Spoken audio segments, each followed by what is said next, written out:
Hi, it's Maria from Still Dreaming Homestead. Glad to be back with you. Look who's up here with me, Kitty. And we're going to continue reading in our book, Little House on the Prairie. Remember, this was from a different time when American settlers, people that mostly came from Europe, came and they began spreading out across the United States and looking for new homes. They were happy to be able to have new homes in new areas. But there were already people that lived here, the Native Americans. They called them Indians. And there was lots of them that were very friendly towards each other. But there were also lots of wars, because people get selfish when they want the land and they think somebody else has it instead. And they don't understand each other. Maybe they have different customs. They dress differently. They might look a little different. They speak a different language. They sing differently. All those things can make people a little nervous. And Ma was very nervous. By this time, there had been wars between the Indians and the settlers. And in some cases, there were massacres. Sometimes the Indians would massacre or kill all the settlers. And sometimes the settlers would kill all the Indians. But no matter what, settlers and our government was trying to push those Indians off from the lands they'd been on for hundreds of years and relocate them on reservations. So let's read. Indians in the House. Early one morning, Pa took his gun and went hunting. He'd meant to make the bedstead that day. He had brought in slabs when Ma said she had no meat for dinner. So he stood the slabs against the wall and took down his gun. Jack wanted to go hunting too. His eyes begged Pa to take him, and whines came up from his chest and quivered in his throat till Laura almost cried with him. But Pa chained him to the stable. No, Jack, Pa said, you must stay here and guard the place. Then he said to Mary and Laura, don't let him loose, girls. Poor Jack lay down. It was a disgrace to be chained, and he felt it deeply. He turned his head from Pa and would not watch him going farther away with the gun on his shoulder. Pa went farther and farther away till all the prairie seemed to swallow him, and he was gone. Laura tried to comfort Jack, but he would not be comforted. The more he thought about the chain, the worse he felt. Laura tried to cheer him up, to frisk and play, but he only grew more sullen. He was pouting. Both Laura and Mary felt that they could not leave Jack when he was so unhappy. So all that morning they stayed by the stable. They stroked Jack's smooth, brindled head and scratched behind his ears and told him how sorry they were that he must be chained. He lapped their hands a little bit, licked them. But he was very sad and angry. His head was on Laura's knee, and she was talking to him when suddenly he stood up and growled, a deep, fierce growl. Roar. The hair on his neck stood up straight and his eyes glared red. Laura was frightened. Jack had never growled at her before. Then she looked over her shoulder, where Jack was looking. And she saw two naked men, wild men coming, one behind the other on the Indian trail. Mary, look, she cried. Mary looked and she saw them too. They were tall and thin and fierce-looking men. Their skin was brownish red. Their heads seemed to go up to a peak, and in the peak was a tuft of hair that stood straight up and ended in feathers. Their eyes were black and still and glittering like snake eyes. They came closer and closer. Then they went out of sight on the other side of the house. Laura's head turned and so did Mary's, and they looked at the place where those terrible men would appear when they came past the house. Indians, Mary whispered. Laura was shivering. There was a queer feeling in her middle, and the bones in her legs felt weak. She wanted to sit down, but she stood and looked and waited for those Indians to come out from beyond the house. The Indians did not do that. All this time, Jack had been growling. Now he stopped growling and was lunging against his chain. His eyes were red and his lips curled back, and all the hair on his back was bristling. He bounded and bounded clear off the ground, trying to get loose from that chain. Laura was glad that the chain kept him right there with her. Jack's here, she whispered to Mary. Jack won't let them hurt us. We'll be safe if we stay close to Jack. They're in the house, Mary whispered. They're in the house with Ma and Carrie. And Laura began to shake all over. She knew she must do something. She did not know what the Indians were doing to Ma and baby Carrie. There was no sound at all in the house. Oh, what are they doing to Ma? She screamed in a whisper. Oh, I don't know, Mary whispered. I'm going to let Jack loose, Laura whispered hoarsely. Jack will kill him. Pa said not to, Mary answered. They were too scared to speak aloud. They put their heads together and watched the house and whispered. He didn't know the Indians would come, Laura said. He said not to let Jack loose. Mary was almost crying. Laura thought of little baby Carrie and Ma shut in the house with those Indians. She said, I'm going to help Ma. She ran 2 steps and walked a step. Then she turned and flew back to Jack. She clutched him wildly and hung on to his strong, panting neck.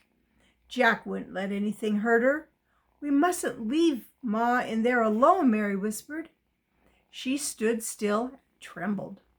Mary would never move when she was frightened. Laura hid her face against Jack and held on to him tightly. Then she made her arms let go. Her hands balled into fists and her eyes shut tight, and she ran towards the house as fast as she could run. She stumbled and fell down, and her eyes popped open. She was up again and running before she could even think. Mary was close behind her. They came to the door. It was opened, and they slipped into the house without a sound. The naked wild men stood by the fireplace. Ma was bending over the fire, cooking something. Carrie clung to Ma's skirts with both hands, and her head was hidden in the folds of her clothes. Laura ran towards Ma, but just as she reached the hearth, she smelled a horrible, bad smell, and she looked up at the Indians. Quick as a flash, she ducked behind the long, narrow slab that leaned against the wall. The slab was just wide enough to cover both her eyes. If she held perfectly still and pressed her nose against the slab, she couldn't see the Indians. And here's a picture of her, right there.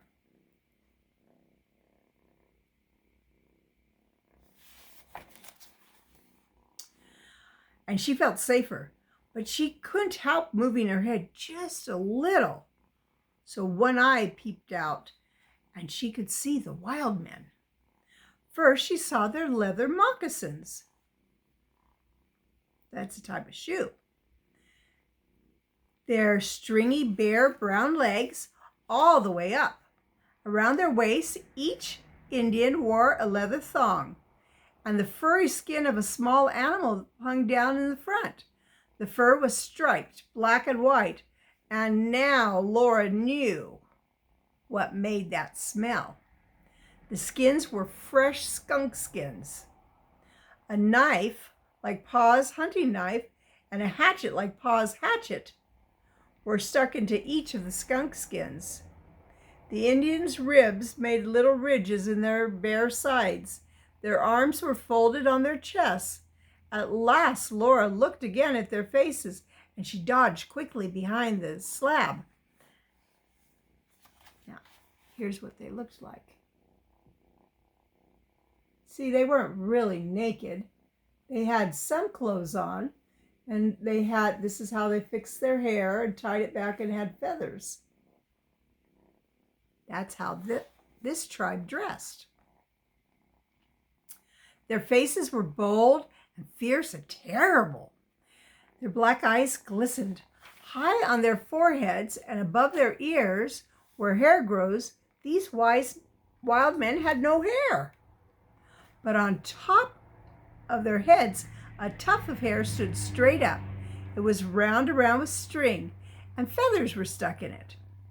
Then, when Laura peeked out from behind the slab, both Indians were looking straight at her.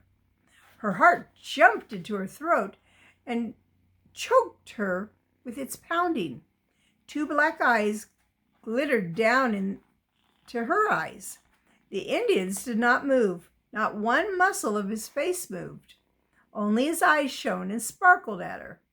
Laura did not move either. She didn't even breathe. The Indian made two short, harsh sounds in his throat. The other Indian made one sound, like ha. Laura hid her eyes behind the slab again. They were talking, but she didn't know the language. She heard Ma take the cover off the bake oven. She heard the Indians squat down on the hearth. After a while, she heard them eating. Laura peeked and hid and peeked again while the Indians ate the cornbread that Ma had baked. They ate every morsel of it and even picked up the crumbs from the hearth.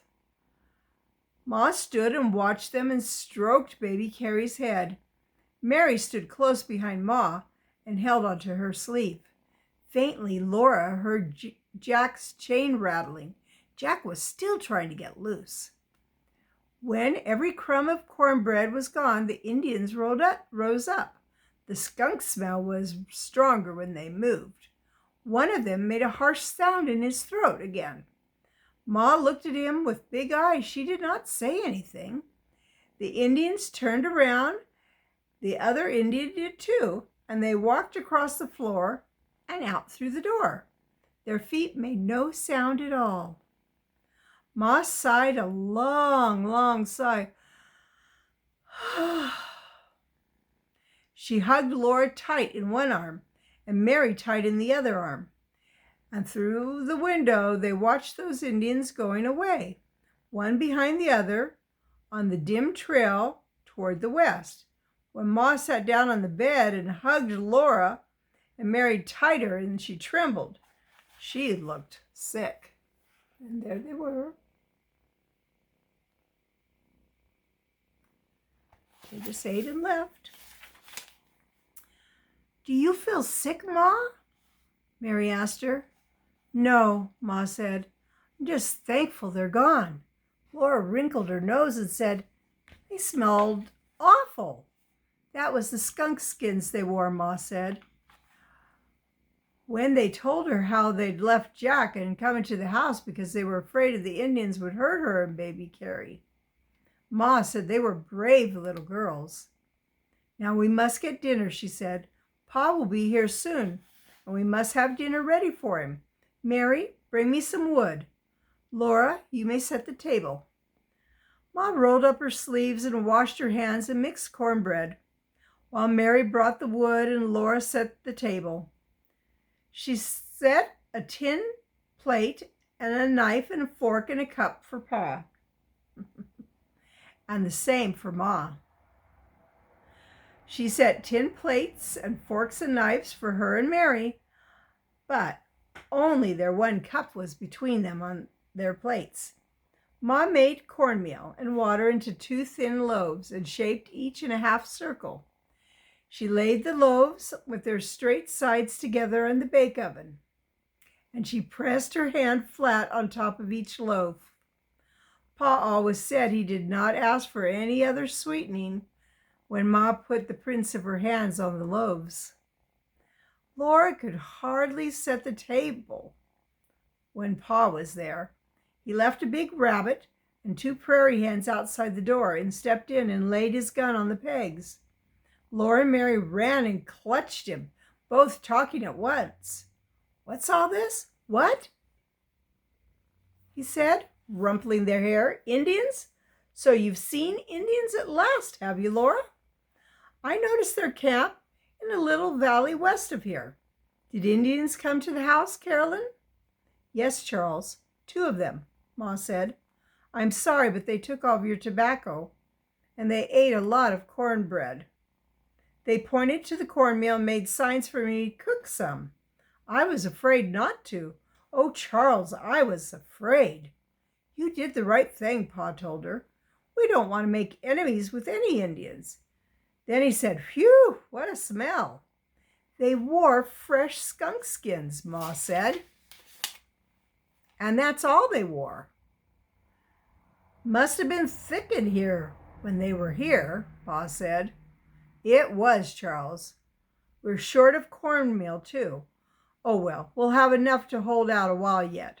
And our meat is running all over the country. Don't worry, Carolyn." Sorry. "But they took all of your tobacco." "Never mind," Pa said. "I'll get along without tobacco till I can make a trip to Independence. That's the town. The main thing is to be on good terms with the Indians. We don't want to wake up some night with a band of the wild screaming." He stopped. Laura dreadfully wanted to know what Pa had been going to say, but Ma's lips were pressed together, and she shook a little shake of her head at Pa. "Come on, Mary and Laura," Pa said. "We'll skin the rabbit and dress the prairie hens while the cornbread breaks. Hurry, I'm hungry as a wolf." They sat on the woodpile in the wind and sunshine and watched Pa work with his hunting knife. The big rabbit was shot through the eye, and the prairie hens' heads were shot clean away. They never knew what hit them, Pa said. Laura held the edge of the rabbit skin while Pa's keen knife ripped it off the rabbit meat. "I will salt the skin and peg it out on the house to dry," he said. "It will make a warm fur cap for some little girl to wear next winter." But Laura could not forget the Indians. She said to Pa that if they had turned Jack loose, he would have eaten those Indians right up. Pa laid down his knife. "Did you girls even think of turning Jack loose?" he asked in a dreadful voice. Laura's head bowed down, and she whispered, "Yes, Pa." "After I told you not to?" Pa said in a more dreadful voice. Laura couldn't speak, but Laura choked, "Yes, Pa." For a moment, Pa was silent. He sighed a long sigh, like Ma sighed after the Indians went away. "After this," he said in a terrible voice, "you girls remember always to do as you're told. Don't you ever think of disobeying me, do you hear?" "Yes, Pa," Laura and Mary whispered. "Do you know what would have happened if you'd turned Jack loose?" Pa asked. "No, Pa," they whispered. "He would have bitten those Indians," said Pa. "Then we would have been in trouble, bad trouble. Do you understand?" "Yes, Pa," they said, but they really did not understand. "Would they have killed Jack?" Laura asked. "Yes, and that's not all. You girls remember this. Do as you're told no matter what happens." There's my clock. "Yes, Pa," Laura said, and Mary said, "Yes, Pa." They were glad they had not turned Jack loose. "Do as you're told," said Pa, "and no harm will come to you." My, that's so much to compete with. Boom. Well, that's the end of that chapter. Indians in the house. I'm glad that the girls didn't turn him loose, because Jack probably would have bit them, and that could have caused a big problem. Well, it's Maria from Still Dreaming Homestead. I want to pray blessings on you and yours, in your house. Look at that kitty. And out of the house, in the day and in the night. Whatever you do, keep dreaming. Keep a story in your heart. And I'm enjoying having a kitten on my lap. Good night.